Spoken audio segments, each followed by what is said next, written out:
International yoga ഡേയിൽ ഏറ്റവും കൂടുതൽ കുട്ടികളെയൊക്കെ ട്രെയിൻ ചെയ്യിക്കുന്ന ഒരു ട്രെയിനറാണ് ഇന്ന് എന്നോടൊപ്പം ഉള്ളത്, ജിഷ ഗോപിനാഥ് മാഡം. മാഡം നമസ്കാരം, ഷോയിലേക്ക് സ്വാഗതം. എല്ലാവരുടെ ഉള്ളിലുള്ള ഒരു സംശയമാണ്, എനിക്കും അങ്ങനെ ഒരുപാട് കാര്യങ്ങൾ സംശയമുണ്ട്. ഈ യോഗ, ഈ എന്താണ് യോഗ? നാളെ അതായത് ജൂൺ 21 നമ്മൾ ഇന്റർനാഷണൽ യോഗ ഡേ സെലിബ്രേറ്റ് ചെയ്യാണ്. അപ്പോൾ അതിന് എന്നെ ക്ഷണിച്ച സാറിന് പ്രത്യേകം ഒരു നന്ദി. Thank you so much. അപ്പോൾ എന്താണ് യോഗ എന്ന് പറഞ്ഞാൽ ഒരു സിമ്പിൾ ഒരു സെന്റൻസിൽ പറഞ്ഞാൽ it's the way of living. എങ്ങനെയാണ് ഒരാൾ ജീവിക്കേണ്ടത് എന്നുള്ളത് കാണിച്ചു തരുന്ന ഒരു ശാസ്ത്രം. ഭാഗ്യം എന്ന് പറയാൻ അത് നമ്മുടെ കോൺട്രിബ്യൂഷനാണ്, ഭാരതത്തിന്റെ കോൺട്രിബ്യൂഷനാണ് യോഗ. ഇന്ന് നമ്മളൊന്ന് ചിന്തിച്ചാൽ എത്ര പേര് യോഗ ചെയ്യേണ്ടതെന്ന് നമുക്ക് കണക്കെടുത്താൽ വളരെ കുറവാണ്. തീർച്ചയായിട്ടും വളരെ കുറവ് ആൾക്കാരാണ്.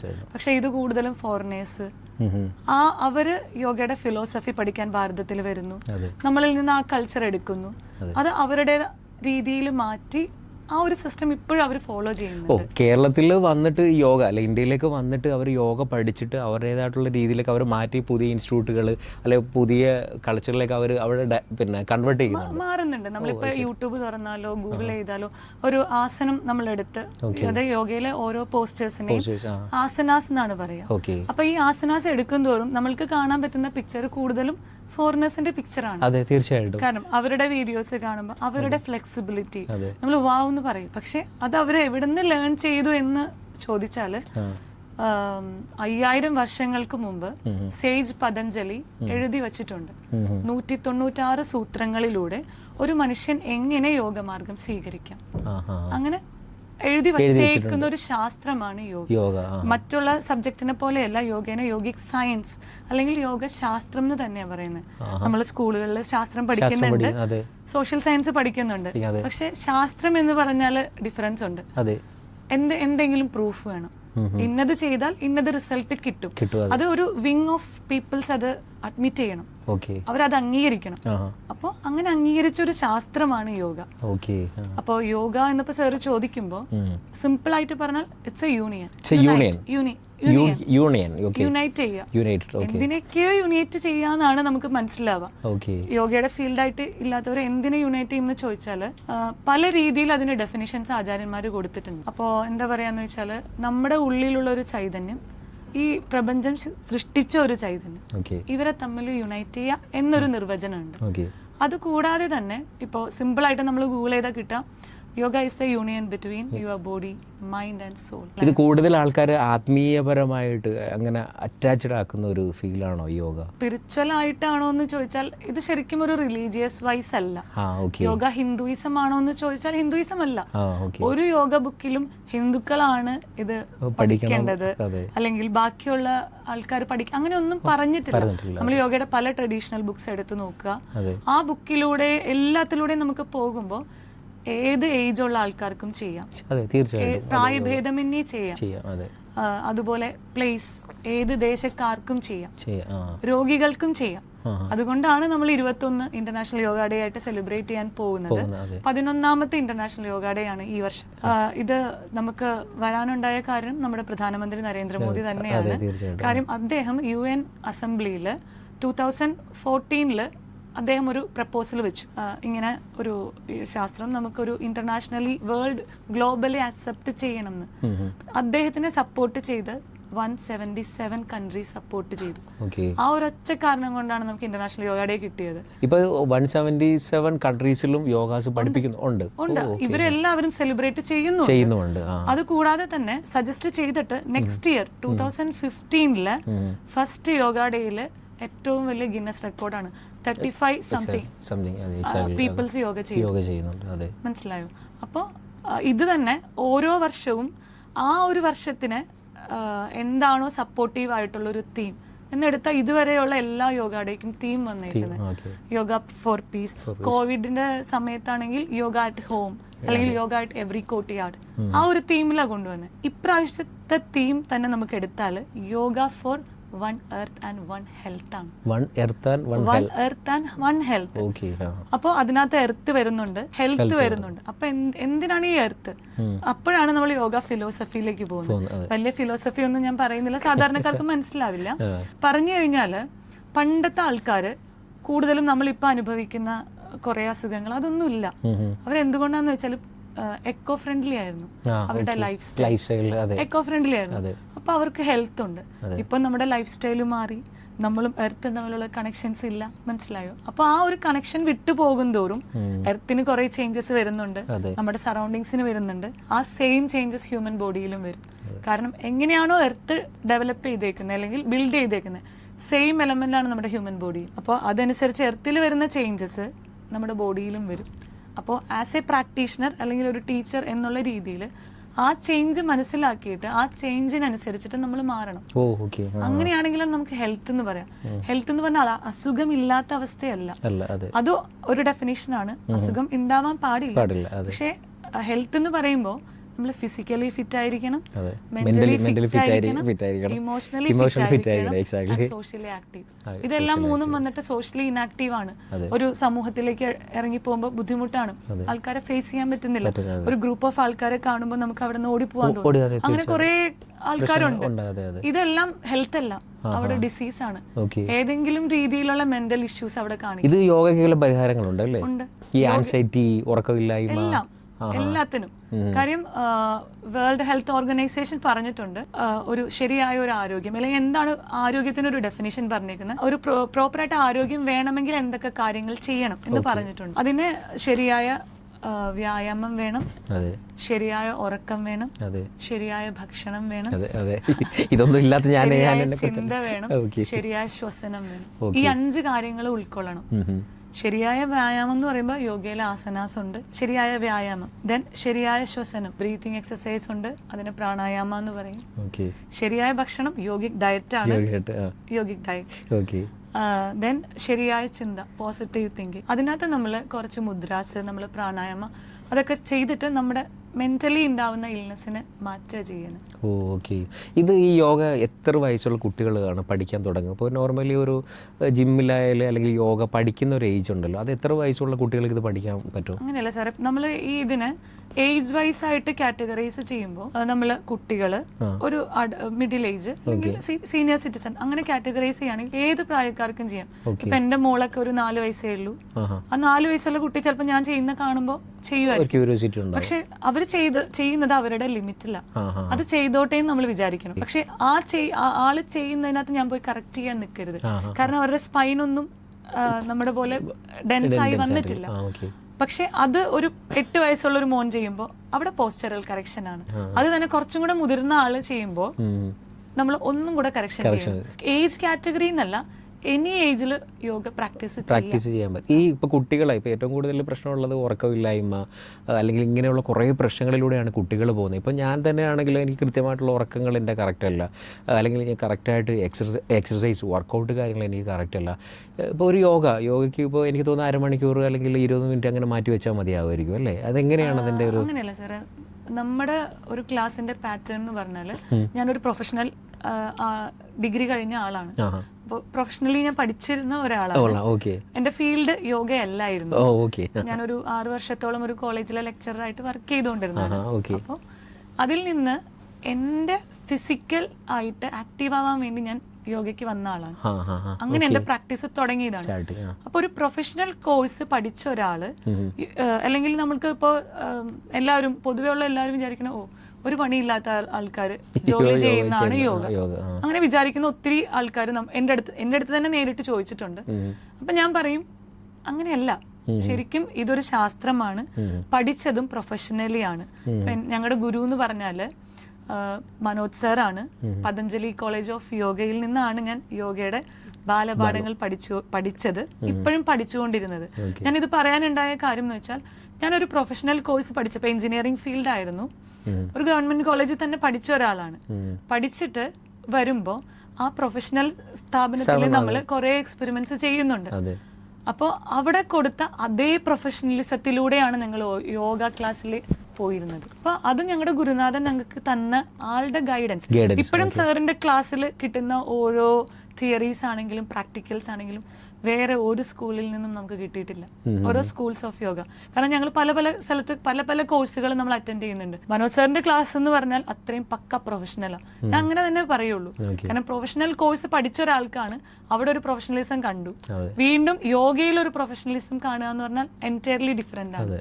അപ്പൊ യോഗയുടെ തന്നെ കാര്യങ്ങൾ പഠിക്കുമ്പോൾ നമ്മൾ ഇപ്പോൾ ഒരു പോസ്റ്റർ സാർ ഇപ്പോൾ ചോദിച്ചതുപോലെ ഒരു പോസ്റ്റർ ചെയ്യുമ്പോൾ നമ്മൾ അതിനെ ആസനാസ് എന്ന് പറയും. ഈ ആസനം സാറ് തെറ്റായിട്ട് രീതിയിലാണ് ചെയ്യണമെങ്കിൽ സാറിന് നെഗറ്റീവ് റിസൾട്ട് വരും. ഓ ഓക്കെ. ഇപ്പം നമ്മൾ ഇപ്പോൾ വർക്കൗട്ട് ആയാലും അല്ലെങ്കിൽ യോഗ ചെയ്യുമ്പോഴും അതിൻ്റെ ഒരു കറക്റ്റ് ഒരു പൊസിഷൻസ് അല്ലെങ്കിൽ ആ ഒരു രീതി നമ്മൾ ആളിന് പറഞ്ഞ് മനസ്സിലാക്കി ക്ലിയർ ആക്കി കൊടുക്കണം. നമ്മൾ ആദ്യം എക്സ്പീരിയൻസ് ചെയ്യണം. എക്സ്പീരിയൻസ് ചെയ്തിട്ട് ഇപ്പോൾ സാർ എൻ്റെ മുന്നിൽ നിന്ന് ചെയ്യുമ്പോൾ ചില ആസനങ്ങൾ നമ്മൾ ചെയ്യുമ്പോൾ ഇപ്പോൾ വീരഭദ്രാസനം പോലത്തേക്ക് ആസനം ചെയ്യുമ്പോൾ ഒരു അലൈൻമെന്റ് ഉണ്ട്. ഒരു കാല് 90 ഡിഗ്രി വരണം, ബാക്കി ഭാഗം സ്ട്രെച്ച് ചെയ്യുമ്പോൾ ഹിപ്പാണ് താഴേക്ക് സിങ്ക് ചെയ്ത് വരേണ്ടത്. ഇപ്പൊ നമുക്ക് ചെയ്ത് കാണിക്കാൻ നിവർത്തിയില്ല. ഇനി നമ്മൾ തെറ്റായിട്ട് ചെയ്യുകയാണെങ്കിൽ ഹിപ്പിനെയൊക്കെ ഒന്ന് അല്ലെങ്കിൽ ബോഡി വെയിറ്റിനെ ഫ്രണ്ടിലേക്ക് ഒന്ന് പുഷ് ചെയ്തു എന്ന് വെച്ചോ, അപ്പൊ ഈ കാൽമുട്ടിലേക്ക് ലോഡ് വരും. നമ്മുടെ ഹോൾ ബോഡി വെയിറ്റ് വരുന്നത് മുട്ടിലായിരിക്കും. അതൊരു 3 ദിവസം ചെയ്ത് കഴിഞ്ഞാൽ മുട്ടുവേദന വരും. കിട്ടേണ്ട മസിൽ വേറെയാ, കിട്ടേണ്ടത് തൈസിനകത്താണ് വീരഭദ്രാസനം കിട്ടേണ്ടത്, തൈസും ഹിപ്പും എല്ലാം. പക്ഷെ ഞാൻ കൊടുത്തേക്കുന്ന ലോഡ് എന്റെ മുട്ടില്ല. അങ്ങനെ ഒരു 3 ദിവസം ചെയ്താൽ മതി, വരും. പിന്നെ നമ്മുടെ ഇപ്പോൾ ലൈഫ് സ്റ്റൈൽ കാരണം ചിലർക്ക് ബാക്ക് പെയിൻ ഉള്ളവരുണ്ട്. ഈ ബാക്ക് പെയിൻ ഉള്ളവർക്ക് ഒരു ലിമിറ്റിൽ കൂടുതൽ ഫോർവേഡ് ബെൻഡ് ചെയ്യാൻ പാടില്ല. ഇത് അറിയാത്ത ഒരാളാണ് ക്ലാസ് എടുക്കുന്നത്, അല്ലെങ്കിൽ നമ്മൾ അത് ശ്രദ്ധിച്ചില്ല. ഇപ്പൊ സാർ എന്നോട് പറഞ്ഞിട്ടില്ല സാറിന് ബാക്ക് പെയിൻ ഉണ്ടെന്ന്, എനിക്കറിയില്ല. ഞാൻ സാറിന് പുഷ് ചെയ്യും. സാറ് ഓരോ ദിവസം പ്രോഗ്രസ് വരാനായിട്ട് പുഷ് ചെയ്യും. അപ്പൊ എന്താ സംഭവിക്കണേന്ന് വെച്ചാൽ സാറ് ഓവർ സ്ട്രെച്ച് ചെയ്യും. ഓവർ സ്ട്രെച്ചും ചെയ്യാൻ പാടില്ല. യോഗയിലെ റൂൾ എന്ന് പറഞ്ഞാൽ listen to your body first. നമ്മുടെ ബോഡീനെ ലിസൺ ചെയ്യണം. ആ ബോഡി നമുക്ക് കാണിച്ചു തരും എന്ത് ചെയ്യണം. Then coordinate with your breath. ഏറ്റവും ബെസ്റ്റ് ടൂളാണ് നമ്മുടെ ബ്രീതിങ്. ഈ ബ്രീത്തും നമ്മുടെ മൂവ്മെന്റും കൂടെ കോർഡിനേറ്റ് ചെയ്യുക. ഇപ്പൊ ഞാനൊരു ആസനം ചെയ്തു, ഞാനിപ്പോ ഒരു സാറിന് ഇപ്പൊ ഞാനിപ്പോ പറഞ്ഞ പോലെ സാറിന് നട്ടലിനെ സ്ട്രെച്ച് ചെയ്യുന്ന, കാരണം നമ്മുടെ ഹോൾ ബോഡി വെയിറ്റ് താങ്ങുന്ന കാലാണ്. ബ്രെയിൻ കഴിഞ്ഞാൽ ഇമ്പോർട്ടന്റ് ആയിട്ടുള്ളത് സ്പൈനുമാണ്. അപ്പൊ ഈ സ്പൈനിന്റെ അലൈൻമെന്റിന് ഈ എല്ലാം കണക്ഷൻ ആണ്. ബ്രെയിൻ, സ്പൈൻ, നമ്മുടെ കാലെല്ലാം ഒരു കണക്ഷൻ ഉണ്ട്. അപ്പോൾ ഞാൻ ഇങ്ങനെ ഒരു ആസനം ഞാൻ സാറിന് തരുമ്പോൾ സാറ് പ്രോപ്പറായിട്ട് ആ ആസനത്തിലാണ് നിൽക്കണത് എങ്കിൽ 5 കാര്യങ്ങൾ സാറ് ശ്രദ്ധിക്കണം. സാർ ഒരു ആസനം ചെയ്യുവാണ്, ചെയ്യുമ്പോൾ സാറിന് അവിടെ ഒരു സാറിന്റെ സ്പൈനിന്റെ അലൈൻമെന്റ് എന്നുള്ളൊരു കാര്യമുണ്ട്. സ്പൈനിന്റെ അലൈൻമെന്റ് കറക്റ്റ് ആയിരിക്കണം ഫസ്റ്റ്. സാറ് ആ ആസനത്തിൽ നിന്നിട്ട് ഓവർ സ്ട്രെയിൻ എടുത്ത് ബ്രീത്തിങ് ചെയ്യാൻ പാടില്ല. ബ്രീത്ത് നോർമൽ ബ്രീതിങ് ആയിരിക്കണം. 2. ദെൻ 3-ാമത്തെ കാര്യം സാറിന്റെ ഫ്രിക്ഷണൽ പോയിന്റ്സ്. ഞാൻ ഈ കാല് വെച്ചിട്ടുള്ളത് പറഞ്ഞു. സാറിന്റെ ഏതെങ്കിലും കാലിന്റെ പാദം അല്ലെങ്കിൽ കാലിന്റെ സോള് കംപ്ലീറ്റ്ലി ഗ്രൗണ്ടഡ് ആയിരിക്കണം. ആ സമയത്ത് ഹോൾ ബോഡി വെയിറ്റ് ഏതെങ്കിലും ഒരു ടോ അല്ലെങ്കിൽ ഹീലിലേക്ക് പോവാണെങ്കിൽ അത് സാറിന് ഫേവർ ചെയ്യില്ല. അപ്പോൾ ഏതൊക്കെ ഭാഗമാണോ ഗ്രൗണ്ടഡ് ആയിട്ട് കോണ്ടാക്ട് വേണ്ടത് അതാണ് അടുത്ത പോയിന്റ്, ഗ്രൗണ്ടിങ് അല്ലെങ്കിൽ ഫ്രിക്ഷൻ. ഈ ഫ്രിക്ഷൻ വേണം. ഇനി സാറിന്റെ ദൃഷ്ടി, സാർ എവിടെ നോക്കണം. ഇപ്പൊ ഞാൻ ഇങ്ങനെ ഒരു ആസനത്തിൽ നിന്ന് കഴിഞ്ഞിട്ട് നോക്കുമ്പോൾ എന്റെ ഫോക്കസ് ഒരു പോയിന്റിലായിരിക്കണം. അവിടെ ഞാൻ കഴുത്ത് വെട്ടിച്ച് ഇങ്ങോട്ടോ നോക്കാൻ പാടില്ല. കഴുത്തിന്റെ അലൈൻമെന്റ് പോകും. കഴുത്തിന്റെ അലൈൻമെന്റ് പോയാൽ അതിനെ കണക്ട് ചെയ്ത് വരുന്ന ബാക്കിയുള്ള ഓർഗൻസിനെയും അഫക്ട് ചെയ്യും. മനസ്സിലായോ? അപ്പൊ എന്റെ ദൃഷ്ടിക്കും ഇമ്പോർട്ടൻസ് ഉണ്ട്. പിന്നെ ബന്ധാസ് എന്ന് പറയും യോഗയിൽ. ബന്ധാസ് എന്ന് പറഞ്ഞാല് ചില ആസനങ്ങൾ ചെയ്യുമ്പോൾ അല്ലെങ്കിൽ നമ്മൾ ചില എനർജി ലോക്ക് കൊടുക്കുന്നുണ്ട്. ചില സാധനങ്ങൾ സ്ക്യൂസ് ചെയ്യണം, ചിലത് ടൈറ്റ് ചെയ്ത് കൊടുക്കാനൊക്കെ പറയും. അതിനെയാണ് നമ്മൾ എനർജി ലോക്ക്, ബന്ധാസ്. ഈ 5 കാര്യങ്ങൾ വന്ന് മാത്രമേ സാർ ചെയ്യുന്നത് ആസനാവുള്ളൂ. ഇതൊന്നും ആർക്കും അറിയില്ല. ഞാനത് പഠിച്ച ആചാര്യന്റെ അടുത്തുനിന്ന് പഠിച്ചതിന്റെ ഗുണമാണ് ഞാൻ പറഞ്ഞിരുന്നത്. പിന്നെ ഈ ഫീൽഡിൽ നിൽക്കുമ്പോൾ ഞാൻ അന്ന് എൻ്റെ ലൈഫ് സ്റ്റൈലിന് വന്നിട്ട് പിന്നെ എഞ്ചിനീയറിംഗ് ഫീൽഡ് ഡള്ളായി. അപ്പോൾ എനിക്ക് പഠിച്ച ഒരാളായതുകൊണ്ട് എനിക്ക് ജോലി ചെയ്യണം എന്ന് ആഗ്രഹം. അത് ഏതിനകത്ത് എനിക്ക് ജോലി ചെയ്യണം. അപ്പോൾ എന്നെ പഠിപ്പിച്ച മനോജ് സാറിന്റെ ശിഷ്യന്മാരുണ്ടായിരുന്നു. Rajeev sir, Manjunath sir. ഇപ്പൊ ഞാനും മഞ്ജുനാഥ് സാറുമാണ് പാർട്ട്ണർഷിപ്പിൽ ഒരു സ്റ്റുഡിയോ നടത്തുന്നത്. അപ്പോൾ ഇവരാണ് എനിക്കൊരു ക്ലാസ് തരാം എന്നുള്ളൊരു കോൺഫിഡൻസോട് കൂടി ക്ലാസ് എടുക്കുന്നേ. അങ്ങനെ പറയുമ്പോൾ ഞാൻ കോൺഫിഡന്റ് അല്ല, പക്ഷെ നമ്മൾ ക്ലാസ് എടുത്തു. ഇവര് തന്നെ ഫീഡ്ബാക്ക് എടുത്ത് നന്നായിട്ട് നീ പ്രസന്റ് ചെയ്യുന്നുണ്ട്. അങ്ങനെ നമ്മളെ മോട്ടിവേറ്റ് ചെയ്തു. നമ്മളെ മോട്ടിവേറ്റ് ചെയ്യണ നമ്മളുടെ ഉള്ളിൽ ഇങ്ങനെ ഒരു പൊട്ടൻഷ്യൽ ഉണ്ടെന്ന് കണ്ടെത്തുന്ന ആൾക്കാരാണ് നമ്മുടെ ലക്ക്. അപ്പൊ ഇത് ഇഷ്ടപ്പെടാൻ തുടങ്ങി. അങ്ങനെ യോഗയുടെ പല പല കോഴ്സുകൾ എടുത്ത് ഇപ്പൊ ഞങ്ങളുടെ ഒരു ടീമുണ്ട്. ആ ടീം ഒരുമിച്ചാണ് പഠിക്കുന്നത്. കാരണം നമ്മള് ലൈഫ് മാറി ഓരോ സ്റ്റേജ് എത്തി. ഈ സ്റ്റേജിൽ നമുക്ക് ഒറ്റയ്ക്ക് പഠിക്കുക ബുദ്ധിമുട്ടാണ്. എന്നുവെച്ചാൽ ഫാമിലി ഉണ്ട്, ഫാമിലിനെ നോക്കണം, ഇരുന്ന് പഠിക്കാനുള്ള ടൈമില്ല. ഒരു ഗ്രൂപ്പ് ആവുമ്പോൾ എനിക്ക് ഗ്രാസ്പ് ചെയ്യുന്നതായിരിക്കില്ല അടുത്ത ആൾക്ക് ഗ്രാസ്പ് ചെയ്യുന്നത്. അപ്പൊ എല്ലാവരുടെയും കൂടെ ഒരു ക്ലബ്, ഒരു ഫാമിലി പോലെ. യോഗ ശരിക്കും സോഷ്യൽ എന്ന് പറഞ്ഞാൽ ഞാൻ അത് ഫീൽ ചെയ്യുന്നത് യോഗയിൽ വന്നേ പിന്നെ. കാരണം ഒരു ഫാമിലി ഉണ്ട് ഞങ്ങൾക്ക് അവിടെ, യോഗ ഫാമിലി. ഇപ്പൊ ഒരു രാത്രി വിളിക്കുക, ഇന്ന വന്ന് എനിക്കൊരു ഹെൽപ്പ് വേണം, ഇറങ്ങി വന്ന് നമുക്ക് വേണ്ടിയിട്ട് ഹെൽപ്പ് ചെയ്യാനുള്ള ഒരു ടീം നമുക്കുണ്ട്. അത് കോളേജ് ഓഫ് യോഗയുടെ ഒരു ഭാഗ്യമാണ്. നമ്മൾ ഈ ശാസ്ത്രത്തിനെയും നമ്മൾ അതുപോലെ ഇഷ്ടപ്പെടുന്നു, ആ ഒരു ഫാമിലിനെ നമ്മൾ ഇഷ്ടപ്പെടുന്നു. യോഗ തന്നെ ഒരു ഭാഗ്യമാണത്. ഇപ്പൊ സാറ് പലരുടെയും ഇന്റർവ്യൂ എടുത്തേക്കുന്ന സാറ് ഞാൻ ഏറ്റവും കൂടുതൽ ഒരു ഇന്റർവ്യൂ കണ്ടത് നമ്മുടെ മെട്രോമാൻ്റെ ഇന്റർവ്യൂ. ആള് പറഞ്ഞത് 4 മണിക്ക് എണീറ്റ് യോഗ ചെയ്യും. അതൊരു മുഹൂർത്താണ്, ബ്രഹ്മ മുഹൂർത്താണ്. ഏറ്റവും കൂടുതൽ cosmic energy release, cosmic energy high പൊട്ടൻഷ്യലിൽ നിൽക്കുന്ന ഒരു ടൈമാണ്. ഈ ടൈമില് നമ്മൾ പഠിക്കുകയാണെന്ന് വെച്ചു, മെമ്മറി കൂടും, ബ്രെയിൻ ഫംഗ്ഷൻ ഏറ്റവും കൂടുതൽ ആക്ടിവേറ്റ്. എനിക്ക് തോന്നുന്നു ഏറ്റവും കൂടുതൽ ആൾക്കാർ പറയുന്നതല്ലേ സാറന്മാർ 4 മണിക്ക് എഴുന്നേറ്റ് ഇരുന്ന് പഠിക്കണം എന്ന് പറയുന്നതിന്റെ അതിന്റെ റീസൺ അതാണ്. കാരണം എന്ന് പറഞ്ഞാല് നമ്മള് ഗ്രാസ്പ് ചെയ്യാനുള്ള ന്യൂറോൺസ്, ഇതെല്ലാം നമ്മൾ ലേണിംഗ്, പെർസെപ്ഷൻസ്, അല്ലെങ്കിൽ കൊഗ്നിറ്റീവ് തിങ്കിങ്, മെമ്മറി, ഇതെല്ലാം റിലേറ്റഡ് വിത്ത് അവർ ബ്രെയിൻ ആണ്, ബ്രെയിനിന്റെ ഫങ്ഷൻസ് ആണ്. അപ്പൊ ഈ ബ്രെയിനിന്റെ ഫങ്ഷൻസ് അതിന്റെ മാക്സിമത്തിൽ നിൽക്കുന്ന ടൈം ബ്രഹ്മമുഹൂർത്താണ്, 4 മണി. അത് എക്സ്പീരിയൻസ് ചെയ്യുന്ന ഒരാളാണ് ഞാൻ. കാരണം നമ്മുടെ ലൈഫ് ആ ഒരു ടൈം ആയതുകൊണ്ട് ഇപ്പൊ ആ ഒരു ടൈമിൽ ഞാൻ ഒരു കാര്യം വായിക്കുകയാണെങ്കിൽ, നമ്മളും ഇത് പഠിച്ചുകൊണ്ടിരിക്കുന്ന ആളാ, നിർത്തുന്നില്ല, പെട്ടെന്ന് ഷാർപ്പായിട്ട്. ഇപ്പൊ MSc ചെയ്തുകൊണ്ടിരിക്കുകയാണ് ഞങ്ങൾ, അപ്പോഴും നമ്മൾ പഠിക്കുന്ന ടൈം അതാണ്. പെട്ടെന്ന് ഗ്രാസ്പ് ചെയ്യാൻ പറ്റും, അത് റീപ്രൊഡ്യൂസ് ചെയ്യാനും പറ്റും പെട്ടെന്ന്. ഇപ്പൊ കുട്ടികളൊക്കെ ആണെങ്കിൽ തന്നെ അതും നമ്മുടെ ബോഡി ടൈപ്പും എല്ലാമായിട്ടും കണക്ഷൻ ആണ് ശരിക്കും. ഇപ്പൊ ആയുർവേദവും യോഗയും ഒക്കെ തന്നെ ബന്ധങ്ങളുണ്ട്. നമ്മൾ യോഗയില് കുറച്ച് ഗുണങ്ങൾ എന്ന് പറയും, ആയുർവേദത്തില് ത്രിദോഷം എന്ന് പറയും. ദോഷങ്ങളല്ല കേട്ടോ അത്. കാരണം ഇപ്പൊ സാറിനൊരു ത്രിഗുണം, സാറ് ഇപ്പൊ എനിക്കും ത്രിഗുണങ്ങളുണ്ട്, സാറിനും ഉണ്ട്. അല്ല, എല്ലാ മനുഷ്യരും ഗുണങ്ങളുള്ളവരാണ്. അതായത് തമസ്, രജസ്, സത്വഗുണം, സാത്വിക് എന്ന് പറയും. അപ്പൊ അതുപോലെ തന്നെ ആയുർവേദം ത്രിദോഷത്തിന്റെ ബേസിനകത്താണ് ഡിസീസസ് ഒക്കെ പറയുന്നത്. ത്രിദോഷം, വാദം, പിത്തം, കഫം. മനസ്സിലായോ? ഇത് രണ്ടും കണക്റ്റഡാ. ഇപ്പൊ തമസ് ആണ് സാറിനെങ്കിൽ സാറിന് ഭയങ്കര മടിയായിരിക്കും. ചില കുട്ടികളെ അല്ലെങ്കിൽ ചില ആൾക്കാരെ തന്നെ നോക്കുക, എന്ത് പറഞ്ഞാലും അവർക്ക് ഒന്നും ചെയ്യാൻ തമസിക്കാണ് അവര്. അപ്പൊ അങ്ങനെയുള്ളവരെ മടി മാറ്റാനായിട്ട് നമ്മൾ പ്രാക്ടീസ് കൊടുക്കണം. ചിലവര് രജസായിരിക്കും, ഭയങ്കര ആക്റ്റീവ് ആയിരിക്കും. പോസിറ്റീവ് ആണ്, ഫാസ്റ്റ് ആയിട്ട് കാര്യങ്ങളൊക്കെ ചെയ്യാൻ പറ്റും. പക്ഷെ അവർക്ക് ചില ഇമോഷണൽ ബ്ലോക്കേജസ് കുറച്ചൊക്കെ കാണും. കൂടുതൽ ആക്റ്റീവ് ആവുന്ന ആൾക്കാർക്ക് ഇങ്ങനെ പ്രശ്നങ്ങളില്ലാത്ത മനുഷ്യർ ഇവർക്കൊക്കെ ഉണ്ട് പ്രശ്നങ്ങൾ. പക്ഷെ നമ്മുടെ ലക്ഷ്യം അല്ലെങ്കിൽ യോഗയുടെ ലക്ഷ്യം എന്ന് പറഞ്ഞാൽ സാത്വിക്കിലേക്ക് പോവാ. അവരെ പോസിറ്റീവ് ആണോ, അവർക്ക് ഫേവർ ആണോ, അൺഫേവർ ആണോ, എല്ലാത്തിലും ഒരേ ഇമോഷണൽ ബാലൻസ് വരുന്നവരാണ് സാത്വിക്. ഇതിനകത്ത് നമ്മുടെ ലൈഫ് സ്റ്റൈലിനൊരു ഇമ്പോർട്ടൻസ് ഉണ്ട്, ഫുഡ് ഹാബിറ്റ്. മനസ്സിലായോ? ഈ നമ്മൾ കഴിക്കുന്ന ഫുഡ് പോലും നമ്മുടെ ക്യാരക്ടർ അല്ലെങ്കിൽ നമ്മുടെ ഇമോഷൻസിനെ ബാധിക്കും. അങ്ങനെ യോഗശാസ്ത്രം ഇങ്ങനെ പറഞ്ഞാലും തീരില്ല. എനിക്ക് 1-2 സംശയങ്ങളുണ്ട്. ഒന്ന്, ഈ സ്ത്രീകൾക്കും പുരുഷന്മാർക്കും ഈ യോഗ പഠിച്ചാൽ എന്തൊക്കെ ഗുണങ്ങളാണ് ഉള്ളത്? ഇപ്പൊ സ്ത്രീകൾക്ക് ഓരോ അസുഖങ്ങൾ ബേസ്ഡ് ആയിട്ടുള്ള പ്രശ്നങ്ങൾ കാര്യങ്ങളുണ്ടാവും. ഇപ്പൊ ഏറ്റവും കൂടുതൽ എനിക്ക് തോന്നുന്ന ആൾക്കാർ അലട്ടുന്ന ഒരു രോഗമാണ് തൈറോയിഡ് ബേസ് ചെയ്തിട്ടുള്ള പ്രോബ്ലംസ് കാര്യങ്ങൾ. ഇപ്പൊ ഇത് യോഗയും തൈറോയിഡും, അല്ലെങ്കിൽ ഒരു തൈറോയിഡ് ഉള്ള ഒരു രോഗി ഈ യോഗ പഠിച്ചാലുള്ള ഗുണങ്ങൾ എന്തൊക്കെയാണ്, അല്ലെങ്കിൽ അതെങ്ങനെ അവരുടെ ലൈഫ് സ്റ്റൈൽ മാറ്റും? ഇപ്പൊ സാറ് പറഞ്ഞത് ഒരു ചെറിയ ക്വസ്റ്റ്യൻ ആണെങ്കിലും അതിന് വലിയ ആൻസേഴ്സ് ഉണ്ട്. കാര്യം എന്ന് പറഞ്ഞാല് സ്ത്രീകളുടെ അനാട്ടമിയും ജെൻസിന്റെ അനാട്ടമിയും രണ്ടും രണ്ടാണ്. രണ്ട് അനാട്ടമി. ഇപ്പൊ നമ്മുടെ ബോഡി തന്നെ എടുത്താൽ നമ്മുടെ ബോഡി സിമെട്രിക്കൽ ആണോ? ഞാൻ എന്നുള്ളൊരു വ്യക്തിനെ ഇങ്ങനെ കീറി മുറിക്കുകയാണെങ്കിൽ ഞാൻ സിമെട്രിക്കൽ അല്ല. എന്റെ ഈ റൈറ്റ് പോർഷൻ അല്ല എന്റെ ലെഫ്റ്റ് പോർഷൻ. റൈറ്റിലെ ഓർഗൻസ് അല്ല ലെഫ്റ്റിലെ ഓർഗൻസ് എന്ന് പറഞ്ഞതുപോലെ ജെൻസിന്റെ സ്ട്രക്ചറും ബോഡി ടൈപ്പും അല്ല ലേഡീസിന്. അതായത് കൂടുതലും ഹോർമോൺ, നമ്മൾ ഹോർമോൺ സെക്രിയേറ്റ് ചെയ്യുന്ന ഗ്ലാൻസ് ഉണ്ടല്ലോ, കൂടുതലും ഇമോഷണലി എന്താ പറയാ, അല്ല, ഇമോഷണൽ ബാലൻസ് ആണ് ത്രൂ യോഗ ചെയ്യുന്നത്. ഇമോഷണലി കുറച്ച് സ്റ്റേബിൾ അല്ലാത്തത് കമ്പയർഡ് ടു ജെൻസ് ലേഡീസ് ആണ്.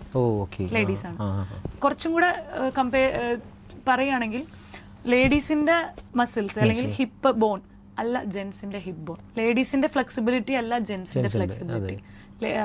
കുറച്ചും കൂടെ ജെൻസിന്റെ ഹാംസ്ട്രിങ്സ് ടൈറ്റ് ആയിരിക്കും, അതെ. ലേഡീസ് കുറച്ച് ഫ്ലെക്സിബിൾ ആയിരിക്കും. അതെ. അപ്പോൾ ഇതെല്ലാം depend upon their hormonal level. ലേഡീസിനാണെങ്കിൽ യൂട്രസ് എന്ന് പറയുന്ന പ്രധാനപ്പെട്ട ഒരു അവയവമുണ്ട്. ഈ അവയവത്തിന് റിലേറ്റ് ചെയ്ത് അവർക്ക് കുറെ ഓരോ സൈക്കിൾസ്, മെൻസ്ട്രൽ സൈക്കിൾസ് വരുമ്പോൾ ഇവർക്ക് മൂഡ് സ്വിങ്സ് വരും. ഇന്ന് കുറച്ചും കൂടെ എല്ലാവർക്കും ഇത് മൂഡ് സ്വിങ്സ് ആണെന്ന് മനസ്സിലാക്കാൻ പറ്റുന്നുണ്ട്. പക്ഷെ പണ്ട് കാലത്ത് ഇതൊന്നും മനസ്സിലാക്കുന്ന ആൾക്കാരുണ്ടായിരുന്നില്ല.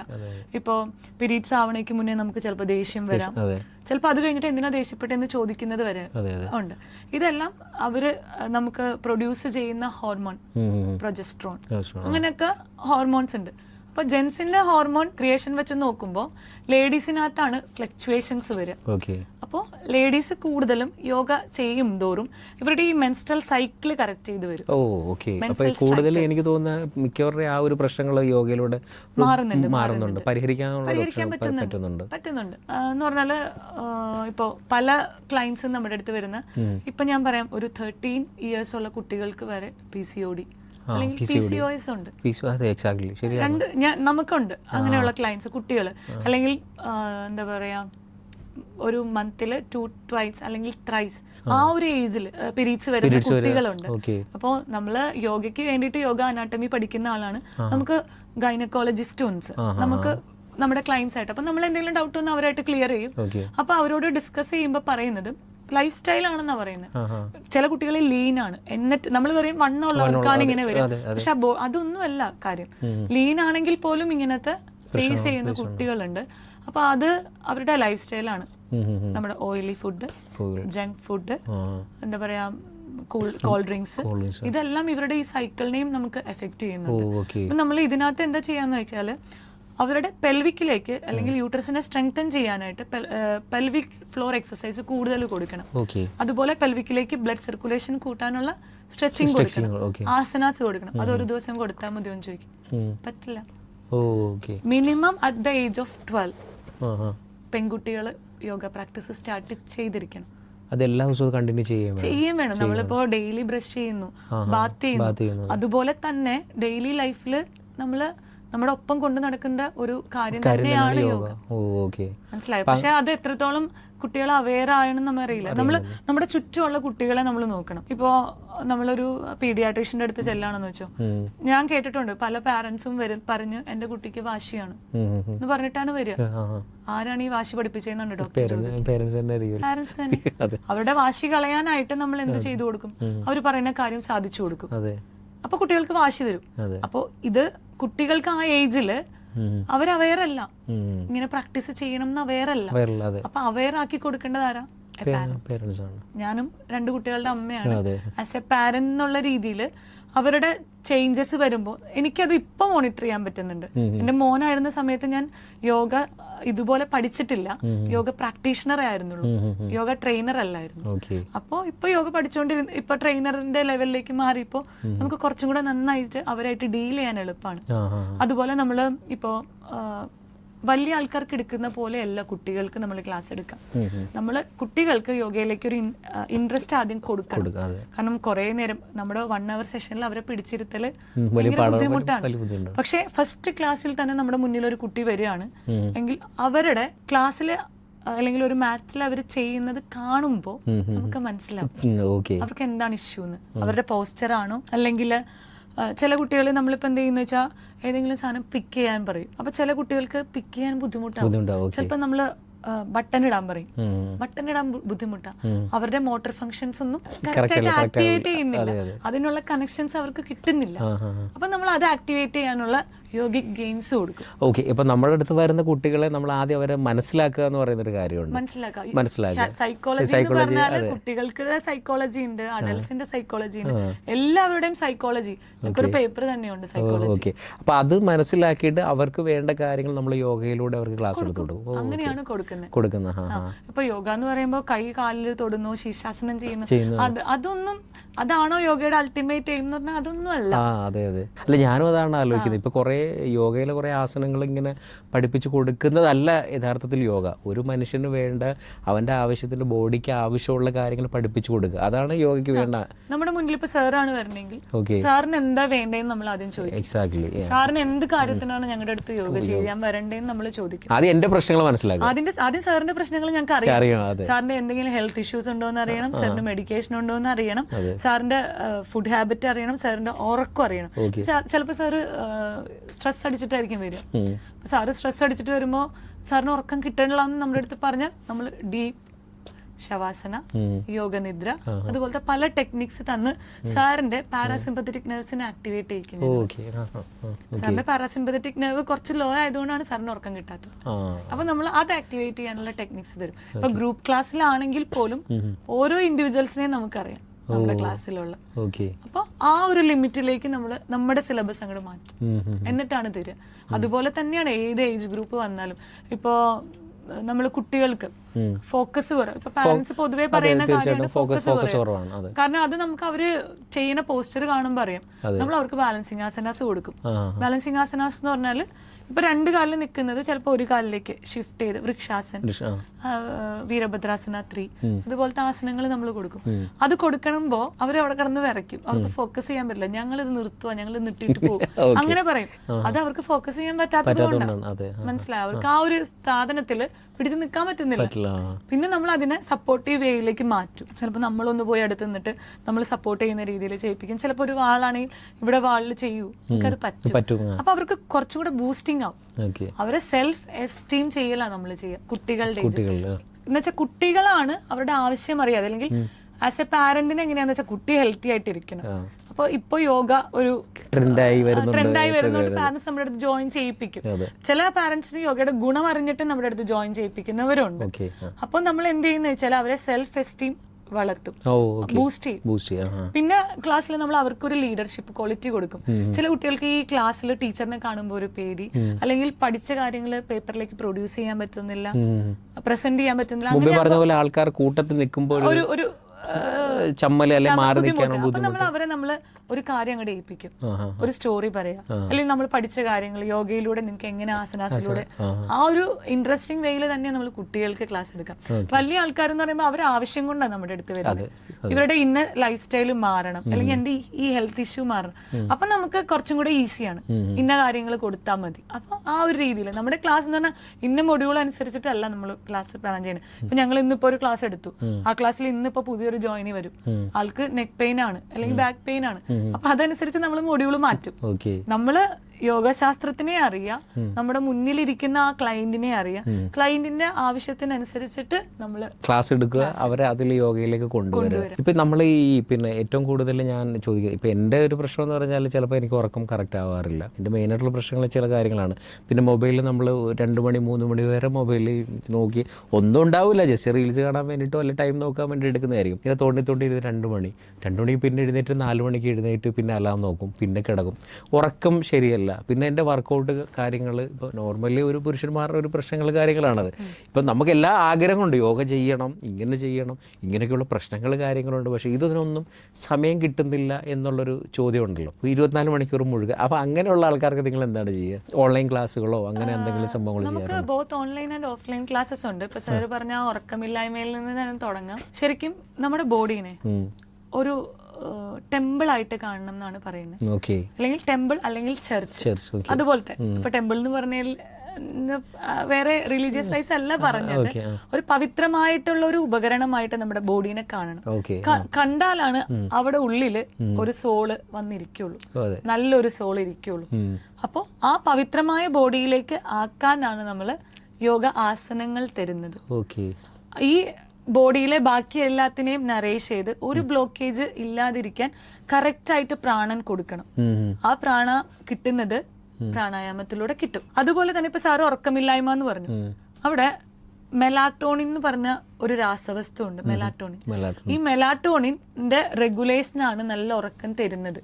സാറ് സ്ക്രീൻ ഓൺ ചെയ്തു, അവിടെ ലൈറ്റ് ആണ്, ബ്രെയിൻ എന്ത് ഡിറ്റക്ട് ചെയ്യും? അയ്യോ ഇത് പകലാണെന്ന്. അപ്പോ ബ്രെയിൻ പറയും എന്തിനാ ഇപ്പൊ ഉറങ്ങണ്ട. പിന്നെ നമ്മൾ ഇത് തന്നെ അങ്ങോട്ട് ആലോചിച്ചോണ്ടേയിരിക്കും. അങ്ങനെയാണ് ഉറക്കം പോകുന്നത്. അപ്പോ ആദ്യം ബോഡീനെ കറക്റ്റ് ചെയ്യുക, ബോഡിയിലേക്ക് പ്രാണനെ എത്തിക്കുക, ദെൻ റിലാക്സേഷൻ പ്രൊവൈഡ് ചെയ്യുക, താനെ ഉറങ്ങിക്കും. യോഗയെക്കുറിച്ച് ഒരുപാട് അറിവുകൾ തന്നു. അതിന് ജിഷ മാമിനോട് നമ്മൾ ഒരുപാട് നന്ദി അറിയിക്കുകയാണ്. ഇപ്പം നമ്മൾ ഇനിയും ഒരുപാട് അറിവുകൾ തരാൻ വേണ്ടിയിട്ട് ഒരുപാട് ക്ലാസ്സുകൾ നടക്കട്ടെ, ഒരുപാട് കുട്ടികളെ പഠിപ്പിക്കട്ടെ, പ്രാക്ടീസ് ചെയ്യട്ടെ. അവരെല്ലാം ഈ ഇൻ്റർനാഷണൽ യോഗ ഡേയിൽ മനോഹരമായിട്ടുള്ള നമ്മുടെ ഇന്ത്യയുടെ ആ പൈതൃകത്തെ അറിയിക്കുന്ന രീതിയിലുള്ള യോഗ ചെയ്യാനുള്ള എല്ലാവിധ ആശംസകളും ഭാവങ്ങളും നേരുകയാണ്. വന്നതിൽ വളരെയേറെ സന്തോഷം. Thank you so much sir. ഇങ്ങനെ ഒരു അവസരം തന്നതിന് ഓക്കെ ഞങ്ങളുടെ സ്ഥാപനത്തിൻ്റെ പേരിലും എൻ്റെ വ്യക്തിപരമായിട്ടുള്ള പേരിലും നന്ദി അറിയിക്കുന്നുണ്ട്. പിന്നെ സാറും ടീമും ഒരു ലഹരിക്കെതിരെ ഒരു വലിയൊരു ഇവന്റ് നടത്തുന്നുണ്ടെന്ന് ഇവിടെ വന്നപ്പോൾ അറിയാൻ സാധിച്ചു. റിവൈവ് എന്നായിരിക്കും അല്ലേ? റിവൈവ് എന്നാണ് അതിൻ്റെ പേര്. അതിനും ഞങ്ങളുടെ ഭാഗത്തുനിന്ന് full support. Thank you so much.